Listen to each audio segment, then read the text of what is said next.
माँ जी जल्दी चलिए, देखिए आपके घर के बाहर एम्बुलेंस आई है। गायत्री भागती हुई दरवाजे पर आती है।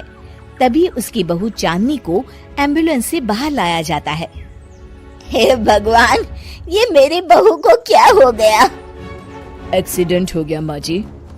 अरे लेकिन ये कैसा एक्सीडेंट है? चोट तो कहीं नजर नहीं आ रही। अरे माँ जी, दिमाग में अंदरूनी चोट लगी है और ये अपनी याददाश्त खो बैठी है। हैं? मेरी बहू याददाश्त खो बैठी है, अब क्या होगा? अब फिक्र मत करिए, बस इनका अच्छे तरीके से ख्याल रखिए। मैंने दवाइयाँ दे दी हैं, अब मैं चलता हूँ। अगले दिन, अब तेरी तबीयत कैसी है बहू?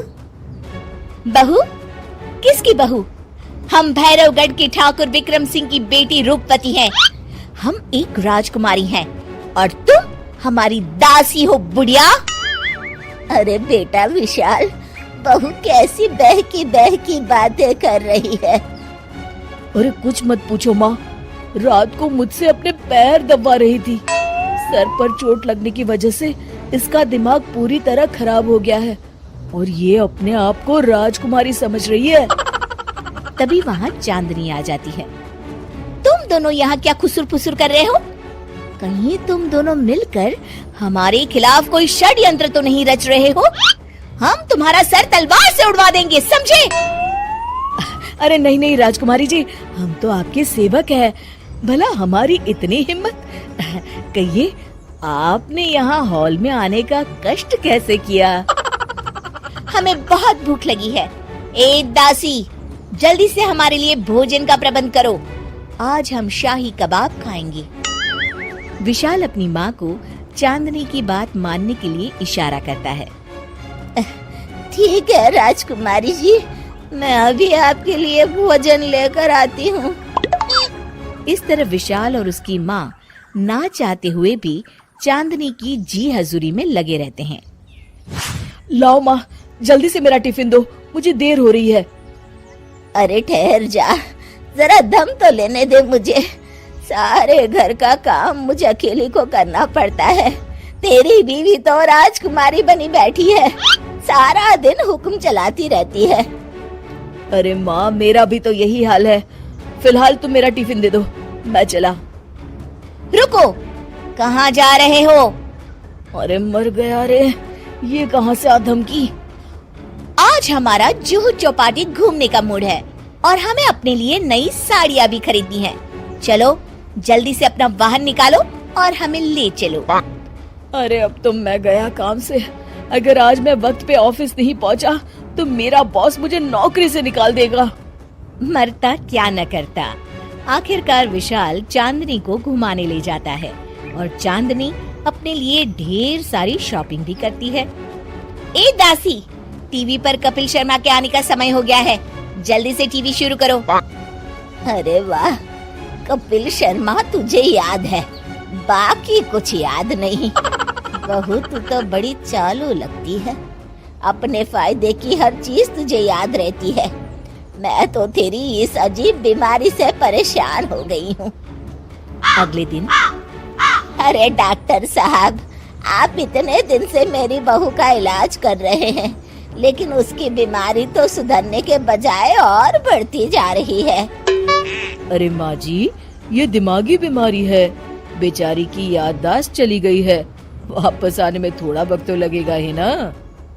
गायत्री डॉक्टर से बात कर ही रही होती है कि तभी उसकी पुरानी सहेली शीला वहाँ आ जाती है।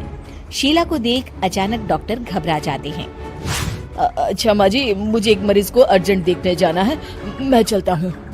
ये कौन था? अरे अब क्या बताऊं शीला, एक एक्सीडेंट में मेरी बहू की याददाश्त चली गई है। ये डॉक्टर उसका इलाज कर रहा है। ये डॉक्टर कब से बन गया?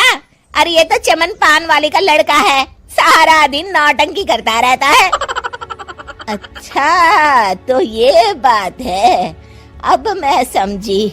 मेरी बहू और ये पान वाले का लड़का दोनों मिलकर मुझे बेवकूफ बना रहे थे। चल तू मेरे साथ। गायत्री शीला को एक बड़ा सा डंडा हाथ में देकर अपनी बहू चांदनी के कमरे में ले जाती है। बहू, ये मेरी सहेली है, एक डॉक्टर है। इसने तेरे जैसे न जाने कितनों का इलाज 2 मिनट में कर दिया है। इसका कहना है कि सर पर जहाँ चोट लगी हो, अगर उसी जगह दोबारा किसी बड़े डंडे से जोर से मारा जाए तो मरीज की याददाश्त वापस आ जाती है। देख, हम डंडा भी लाए हैं। अपनी सास की बातें सुनकर और हाथ में बड़ा डंडा देख चांदनी घबरा जाती है। अरे बाप रे, मैं तो फंस गई। इस डंडे की एक बार की वार से ही मैं तो चारों खाने चित हो जाऊंगी।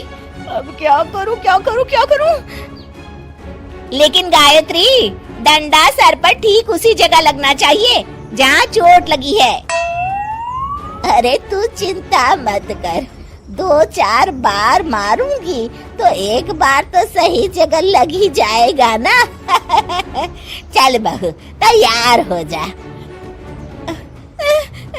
अरे नहीं नहीं माँ जी, मुझे मत मारिए। दरअसल घर के काम करने से बचने के लिए मैंने ये सब नाटक किया था। मुझे माफ कर दीजिए, मैं कान पकड़ती हूँ। दोबारा ऐसी गलती कभी नहीं करूंगी।